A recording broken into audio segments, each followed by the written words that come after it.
If you're in the market for a Denver landscape architect right now, I hope you'll listen up and give me just a couple of minutes to explain the situation.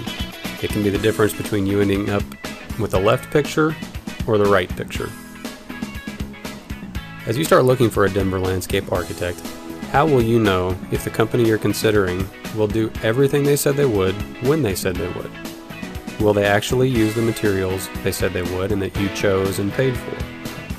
And will they take all the necessary precautions to protect you, your family, and your property during the project? You see, this is really all about protecting your investment.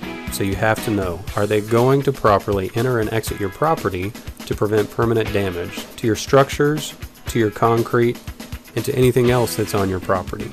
And will they perform the actual tasks properly and completely so that you aren't paying to repair it in a few years?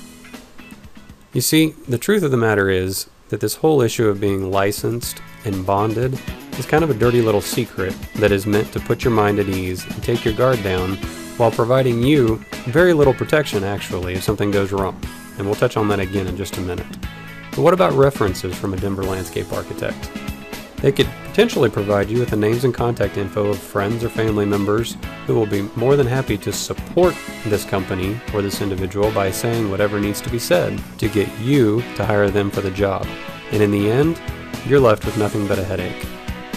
And finally, the Better Business Bureau. It obviously holds some value, but it has rules and regulations that are too easily circumvented, and a landscape architect who has a shady past can simply reform a new company under a new name. And to the Better Business Bureau, it looks like a whole new entity with an untarnished reputation.